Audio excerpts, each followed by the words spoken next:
तो नमस्कार दोस्तों, मैं हूँ निमी अरोड़ा, आपकी दोस्त और एक एस्ट्रोलॉजर और एक इनर अलाइनमेंट। तो आज हम एक ऐसे टॉपिक पर बात करने वाले हैं जो एस्ट्रोलॉजी का सबसे पुराना और डीपेस्ट पार्ट है, और वो है नक्षत्र।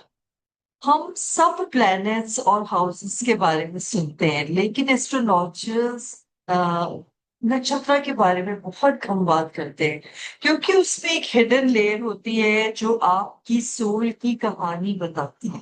तो आज हम समझेंगे कि नक्षत्र का जन्म, उनकी कहानी, का सिंबोलिज्म और हमारे कार्मिक लाइफ लेसन्स। तो पार्ट वन, नक्षत्र का जन्म कैसे हुआ, उसकी क्या स्टोरी है, क्या माइथोलॉजी है। तो हिंदू ज्योतिष कहता है कि पूरा आकाश 27 भागों में बटा हुआ है, जिसे हम नक्षत्र कहते हैं। एक नक्षत्र का मतलब होता है स्टार मेंशन, एक ऐसा स्पेस जिसमें चंद्रमा अपना सफर करता है। चंद्रमा लगभग 27 दिन में एक फुल साइकिल कंप्लीट करता है, इसलिए उसको 27 नक्षत्र कहते हैं। तो कथा के अनुसार दक्ष प्रजापति की 27 बेटियां थी, और उनकी शादी चंद्रमा से हुई, और हर एक कन्या एक नक्षत्र थी। लेकिन चंद्रमा को रोहिणी से सबसे ज्यादा प्रेम था, और वो ज्यादा समय रोहिणी के साथ बिताते थे। तो बाकी जो रानियां थी उसकी, बाकी जो नक्षत्र, जो उनकी वाइफ्स थी, वो नाराज रहती थी उनसे, चंद्रमा से। तो उन्होंने जाकर दक्ष प्रजापति से अपने पति की शिकायत की। तो बाकी पत्नियों ने दक्ष से क्या शिकायत की, और दक्ष ने चंद्रमा को क्या श्राप दिया कि उसकी तेज ब्राइटनेस कम हो जाए।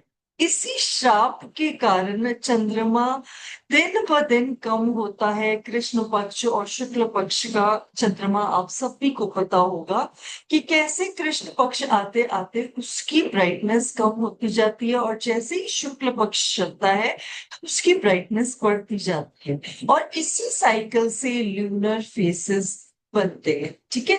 तो अब ये कहानी हमें ये समझाती है कि नक्षत्र एक इमोशनल और कार्मिक कनेक्शन है, जो हमारी सोल और माइंड को कंट्रोल करता है। अब आता है इसका दूसरा पार्ट, कि इस नक्षत्र एस्ट्रोलॉजी में हम बात करते हैं ज्योतिष के हिसाब से नक्षत्र कैसे काम करते हैं। तो प्लैनेट्स की डिग्री का एक और डीपर ब्रेकडाउन होता है। जैसे अगर आपका मून एरीज में है, तो एरीज के 3 नक्षत्र होते हैं, राइट? अश्विनी, भरणी और कृत्तिका। तो मतलब सिर्फ एरीज ही नहीं, बल्कि किसी भी नक्षत्र में आपका मून है, वो आपकी आत्मा के लेसन्स को बताता है। तो नक्षत्र के 3 लेवल पर काम करने की यह गति देखी गई है। पहली पहला लेवल ये है माइंड और इमोशंस, क्योंकि मून का कनेक्शन है, क्योंकि चंद्रमा इसका स्वामी है, इसीलिए इमोशनल कनेक्शन होता है हमारे सारे नक्षत्रों का। दूसरा इसका लेवल होता है कर्मा एंड लेसन्स। जो प्लेनेट उस नक्षत्र में बैठा होता है, वो कार्मिक पेंडिंग लेसन्स को दिखाता है। और तीसरा जो लेवल होता है, इसका होता है लाइफ पाथ गाइडेंस। तो नक्षत्र का लॉर्ड और उसका प्लेसमेंट आपके रास्ते को डिफाइन करता है। तो नक्षत्र हमारी पेंडिंग कर्मा को भी दिखाता है। तो अगर कोई प्लेनेट किसी नक्षत्र में है, तो उस प्लेनेट से जुड़ी कार्मिक कहानी एक्टिवेट हो जाती है। अगर नक्षत्र का लॉर्ड वीक है, तो उस घर से रिलेटेड प्रॉब्लम्स आती हैं।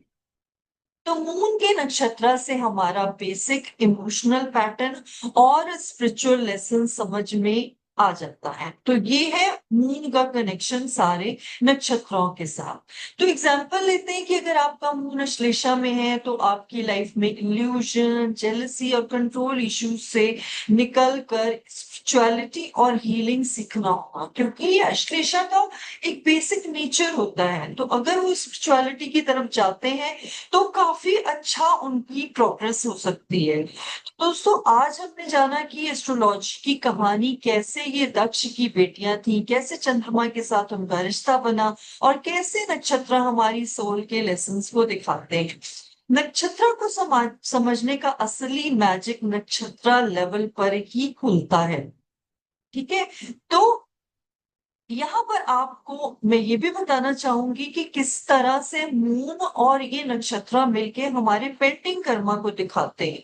तो मैंने आपको ये भी बताना जरूरी समझती हूँ कि नक्षत्र और डिटेल में सीखने के लिए अगर आपका शौक है कहानियों के साथ उनके सीक्रेट्स को और सबसे इम्पोर्टेंट उनके पेंटिंग कर्मा के लेसन्स को, तो मैंने एक स्पेशल नक्षत्र का कोर्स लॉन्च किया है।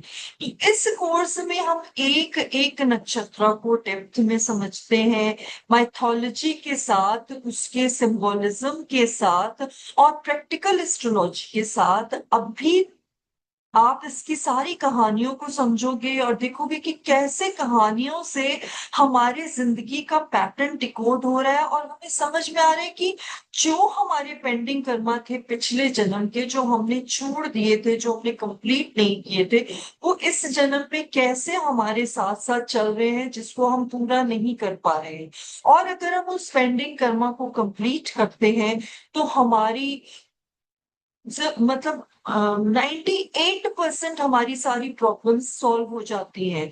और जो हम स्टोन पहनते हैं, जो हम चीजों को बहाते हैं और डिफरेंट डिफरेंट रेमेडीज करते हैं, उससे ज्यादा अगर आप अपने पेंडिंग कर्मा को रिजॉल्व कर लेंगे तो आपकी बहुत अच्छी रेमेडी बन जाती है, जिससे आपके लाइफ लेसन्स मिलते हैं और आप काफी सारी चीजों को रिजॉल्व कर लेते हो। तो इस इन क्लासेस में, हर क्लास में मैं आपको एकदम कहानी के फॉर्म में समझाती हूँ, जिससे आपको याद भी रहे और कनेक्ट भी हो पाए और समझ पाए कि अब आपका क्या पेंडिंग कर्मा है, जिसे सॉल्व करके आप अपनी लाइफ को सॉर्ट आउट कर सकते हैं।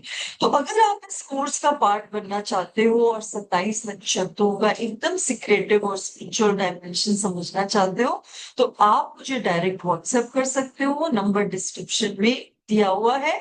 और मैंने एक वीडियो भी बनाया है अश्विनी नक्षत्र पर, जो कि आपको प्रॉपर दिखाएगा कि किस तरीके से मैंने कहानी के जरिए उसमें छुपी हुई टेक्निक्स को और किस तरीके से आप अपनी लाइफ से उसको कनेक्ट कर सकते हो। तो उसका भी मैं लिंक आपको डिस्क्रिप्शन में दे दूंगी, आप उसमें जाके उसको चेक कर सकते हो कि ये कोर्स किस तरीके का होने वाला है। So thank you so much. Radhe Radhe to everyone.